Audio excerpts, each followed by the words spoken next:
Hello दोस्तों, स्वागत है आप सभी का केसीसी यूपीएससी एस्पिरेंट चैनल पर। मेरा नाम है कौशल कुमार। आशा करता हूं आप सभी लोग अच्छे होंगे और स्वस्थ होंगे।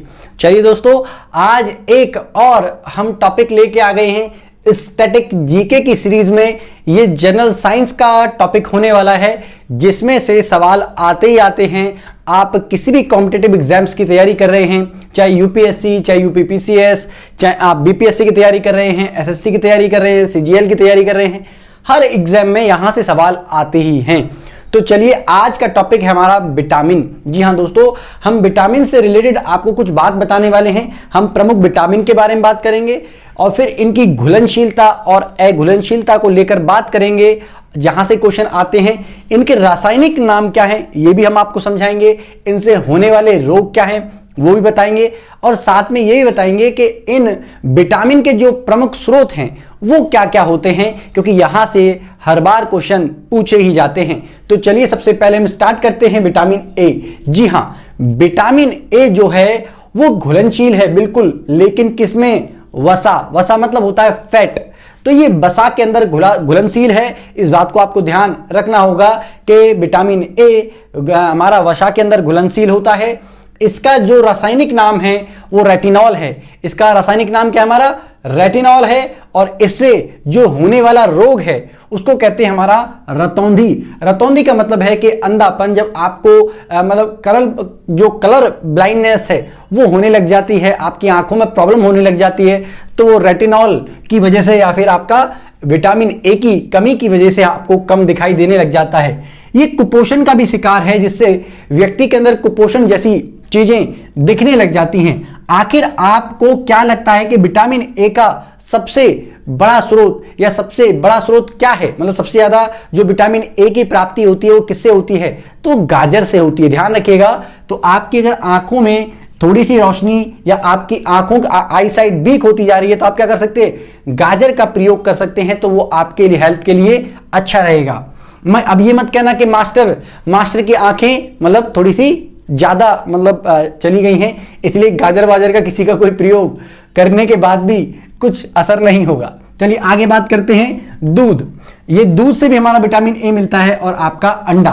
इसलिए आप जो नखरे करते रहते हो ना बचपन में अपने माता पिता के साथ कि हम दूध नहीं पिएंगे, अंडा नहीं खाएंगे, तो इन चीजों को खाना स्टार्ट कर दीजिए, क्योंकि इनका इफेक्ट कहीं ना कहीं आपकी आई साइट पे बहुत ज्यादा होने वाला है। तो प्लीज इस चीज को ध्यान रखिए और दूध का प्रयोग करना प्रारंभ करें। तो विटामिन को आपको याद करने की बहुत अच्छी सी ट्रिक है, और वो क्या है कि vitamin A, B, C, D, E, और अंतिम रूप से आपका मास्टर कौशल यानी कि विटामिन के आपको याद रखना है। नहीं तो फिर आपका आस पड़ोसी कोई भी आपसे पूछ सकता है कि क्या कौशल सर से आपने क्लास नहीं करी? अगर कौशल सर से क्लास कर लेते तो आज विटामिन में इतनी समस्याएं नहीं आती। तो विटामिन को डायरेक्टली याद करना है कि vitamin A, B, C, D, E, और आपका लास्ट में कौशल सर यानी कि के। चलिए, तो विटामिन ए क्लियर है। अब हम बात करते हैं विटामिन बी की। लेकिन विटामिन बी के अंदर भी कई सारे हमारे क्या हैं? विटामिन पाए जाते हैं, जैसे कि vitamin 1, vitamin 2, vitamin 3, vitamin 4, vitamin आपका 5, 6, 7 और आपका विटामिन 12। ठीक है ना? B1, B2, B3, B4, B5, B6, B7 और आपका B12। इसको हमारा कहते हैं विटामिन बी की कैटेगराइज डिवाइड कर देना। विटामिन जो हमारा 7 है इसको विटामिन एच भी कहते हैं, ये आपको थोड़ा सा ध्यान रखना पड़ेगा। तो विटामिन ए को एक बार याद कर लीजिए जल्दी से। क्या? B1, B2, B3, B4, B5, B6, B7 को विटामिन एच भी कहते हैं, और लास्ट में B12। तो आपको विटामिन बी के बारे में ये कई सारी कैटेगरी याद रखनी ही पड़ेंगी। तो चलिए एक एक करके स्टार्ट करते हैं। विटामिन B1 की बात करते हैं तो पानी में घुलनशील है। इसका जो रासायनिक नाम है वो क्या आपका? थायमिन। थायमिन इसको कहते हैं हमारा। और इसकी कमी की वजह से क्या हो जाता है? बेरी बेरी का रोग। क्वेश्चन पूछा गया है, बेरी बेरी का रोग हो जाता है। इससे हृदय रोग भी होता है, और पैरों में आप जो झंझनाहट महसूस करते हैं वो झंझनाहट आपका किसका? विटामिन B1 की कमी की वजह से होता है। तो आखिर बेरी बेरी के रोग को खत्म करने के लिए या विटामिन B1 की पूर्ति आपको कहां से होगी? चावल का मांड। ये चावल का मांड क्या होता है? अगर जब आपको ना पता हो वर्तमान समय में, तो आप क्या करते हो कि चावल को यूं का यूं ही उबाल लेते हो, थोड़ा सा पानी रख के, और वो बॉईल हो जाते हैं।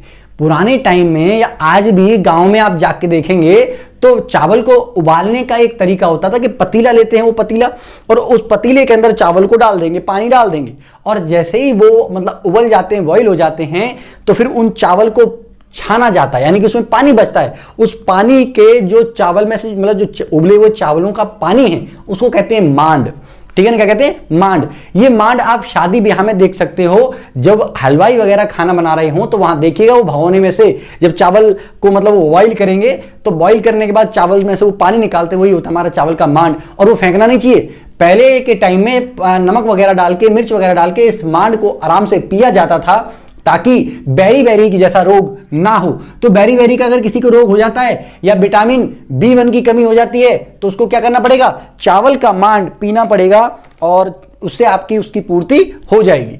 चलिए आगे बात करते हैं कि विटामिन B1 के लिए और क्या कर सकते हो आप, मूंगफली खा सकते हो, आलू खा सकते हो, और हरी सब्जियां। आप हरी सब्जियों से बहुत भागते हो ना, तो आप समझ लीजिए कि ये हृदय रोग, आप जो हार्ट पेशेंट होते चले जाते हो ना, या फिर आपके पैरों में झंझनाहट, सुन्न चढ़ जाती है, बेरी बेरी जैसे रोग होने लग जाते हैं, ये विटामिन B1 की कमी की वजह से होता है। अब देखिए विटामिन B2, ये भी हमारा पानी में घुलनशील होता है। मैं फिर बता रहा हूं, विटामिन A वसा में घुलनशील, और विटामिन B1 B2 पानी में घुलनशील है, और इसका हमारा जो रासायनिक नाम है वो क्या है, राइबोफ्लेटिन। क्या नाम है आपका, राइबोफ्लेटिन इसका हमारा नाम है विटामिन B2 का। चलिए, इससे क्या होता है, त्वचा का फटना और आंखों के रोग। जी हां, आंखों के रोग का मतलब है कि आंखें आ जाना, या आंखों में आपकी खुजली होने लग जाती है, या आपकी आंखों में कम दिखाई देने लग जाता है। ये सारे रोग आपके विटामिन B2 की कमी की वजह से। और आपने देखा होगा किसी किसी की स्किन फटने लग जाती है, किसी किसी की स्किन पे कुछ रोग होने लग जाते हैं, वो भी विटामिन B2 की कमी की वजह से हमारे होते हैं। तो इसको कैसे दूर कर सकते हो, आपको अंडा खाना चाहिए, दूध पीना चाहिए, और हरी सब्जी खानी चाहिए। भाई देखो, अंडा, दूध और हरी सब्जी हर चीज का इलाज है। दूध और हरी सब्जियां तो आपको त्यागनी है ही नहीं। चलिए आगे बात करते हैं विटामिन B3 की। ये भी पानी में घुलनशील है, और इसका जो रासायनिक नाम है वो क्या है हमारा, पेंटोथेनिक अम्ल, या फिर इसको नाइसिन भी कहा जाता है। तो इसके दो नाम है, प्लीज याद रखिएगा, पेंटोथेनिक आपका अम्ल, या फिर आपका अम्ल की जगह एसिड भी कह सकता है, या फिर नियासिन। इससे होने वाले रोग, बालों का सफेद पड़ना, जो भारत में इस समय सबसे ज्यादा बड़ी प्रॉब्लम चल रही है कि कम उम्र के अंदर ही आप देख रहे होंगे कि वो बूढ़े लगने लग जाते हैं, बाल सफेद हो जाते हैं, बाल पक जाते हैं। आप इसको बाल पकना भी कह देते हो कि बाल पक गए हैं, बाल सफेद हो गए हैं, और पैरों में जकड़न हो जाती है। कभी कभी आपके पैर ऐसे ऐंठने लग जाते होंगे, अकड़ने लग जाते होंगे, और आपको समझ में नहीं आता होगा यार ये क्या हो रहा है मेरे हाथ पैरों के साथ। तो अकड़न जकड़न जो होती है आपके पैरों में, और बाल सफेद होने लग जाते हैं विटामिन B3 की कमी की वजह से।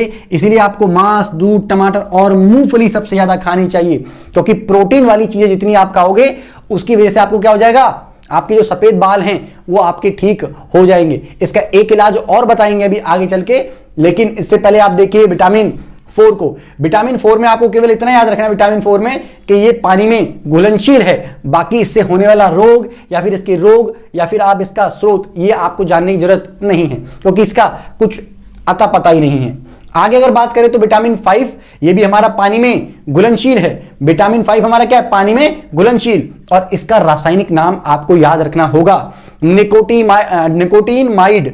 निकोटीनमाइड इसका हमारा क्या है, रासायनिक नाम है विटामिन 5 का। आई होप आपको इतना क्लियर हुआ होगा। आगे देखिए, अगर विटामिन 5 की कमी हो जाए तो मानसिक रोग जैसे याददाश्त चला जाना, आपको यादें चीजें कम रहती हैं। इसके साथ साथ कभी कभी कुछ साइकेट्रिस्ट प्रॉब्लम भी या साइकोलॉजिकल प्रॉब्लम भी आपको होने लग जाती है, जिससे आपको साइकेट्रिस्ट के पास जाना पड़ता है। तो वो भी हमारा इसी की वजह से होता है। एनीमिया आपने सुना होगा, जो खून की कमी हो जाती है वो भी इसी की वजह से। और त्वचा रोग, जी हाँ, स्किन डिसीज भी आपकी इसी की वजह से होती हैं। तो आपको इसको दूर करने के लिए क्या करना है, मांस, आलू और आपका मूंगफली। आलू तो ऐसी चीज है जहां से आपको बहुत सारी चीजें मिलती रहती हैं, विटामिन B भी मिलेगा, आपको कार्बोहाइड्रेट भी मिलेगा, कई सारी चीजें मिल जाती हैं, फैट भी मिलेगा। तो आप आलू को खाते रहिए, आलू बहुत अच्छी चीज है। चलिए आगे बात करते हैं हमारे विटामिन B6 की। तो ये पानी में घुलनशील है, और इसका रासायनिक नाम है हमारा क्या, पायरिडॉक्सिन। पायरिडॉक्सिन हमारा विटामिन 6 का रासायनिक नाम है, या वैज्ञानिक नाम भी उसको कह सकते हो आप लोग। इससे, इसकी कमी से एनीमिया का रोग हो जाता है, और त्वचा रोग होते हैं। तो इनको दूर करने के लिए वही आपको दूध, मांस और हरी सब्जियों का प्रयोग करना है, ध्यान रखिएगा। चलिए आगे बात करते हैं हमारा विटामिन H या फिर विटामिन B7 की।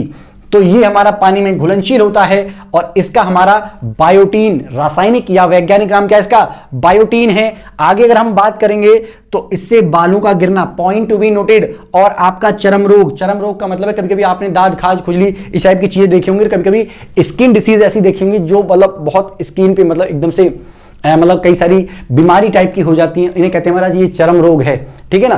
तो ये चर्म रोग होते हैं, ये किसकी वजह से होते हैं, हमारे विटामिन एच या विटामिन B7 की वजह से होते हैं। बालों का झड़ना या बालों का गिरना या फिर आपका सफेद बालों का पकना, तो याद रखिएगा इसके लिए आप क्या करेंगे, गेहूं, ईस्ट या ईस्ट को हमारा खमीर भी कहते हैं। ईस्ट या खमीर क्या होता है, आपने देखा होगा कभी कभी जो रोटी देखी आपने, रोटी जो एक तंदूरी रोटी वगैरह होती है या फिर आपने पिज्जा वगैरह देखा हो, तो उस पिज्जा को जो फुलाने के लिए, सड़ाने के लिए जो डाला जाता है ना, वो ईस्ट ही होता है, ठीक है ना। एक तरीके से आप इसको आटा ही मान सकते हैं। और अंडा, अंडा आप खाएं तो इससे क्या होगा, आपका बालों को जो झड़ना गिरना है ये सब आपका क्या हो जाएगा, बंद हो जाएगा। चलिए आगे बात करते हैं हमारा विटामिन B12 की। तो ये भी पानी में घुलनशील है। इसका रासायनिक नाम, पॉइंट टू बी नोटेड, इसका रासायनिक नाम क्या हमारा, साइनोकोबालसिन। साइनोकोबालसिन इसका नाम है और इससे ध्यान रखिएगा आरबीसी और डीएनए। इसीलिए विटामिन B12 आपके लिए बहुत इंपॉर्टेंट है, क्योंकि आपके अंदर डीएनए का निर्माण करने में सबसे ज्यादा यही काम आता है। और आरबीसी यानी कि रेड ब्लड सेल्स भी आपका बनाने में इसका बहुत प्रयोग होता है। आगे अगर हम बात करें तो इसकी कमी की वजह से हमारा क्या हो जाएगा, एक तो आपको एनीमिया टाइप का रोग हो जाएगा, खून की कमी, और एक पांडु रोग हो जाएगा। इसको दूर करने के लिए स्रोत क्या है आपके, इसके विटामिन B12 के स्रोत है, आपको मांस और अंडा खाते रहना है। चलिए आगे हम, और अगर कोई मांस अंडा नहीं खाता है तो हरी सब्जियां खाइए ना, दूध पीजिए ना, वहां से भी आपका बहुत कुछ दूर हो जाता है। अब बात करते हैं हमारा विटामिन सी की। तो ये भी हमारा विटामिन सी पानी में घुलनशील होता है। पूछा गया सवाल, इसका जो हमारा रासायनिक नाम है वो क्या है हमारा, एस्कार्बिक, एस्कार्बिक एसिड इसका हमारा रासायनिक या वैज्ञानिक नाम है। और उससे स्कर्बिया नाम का रोग हो जाता है। स्कर्बिया का मतलब है खून आपका नहीं रुकता है, कभी कभी आप कट जाता है और कटने के बाद आपके मतलब बहुत कोशिश की जाती है, उसके बाद खून लगातार निकलता रहता है, तो इसे कहते हैं हमारा स्कार्बिक रोग हो जाता है हमारा।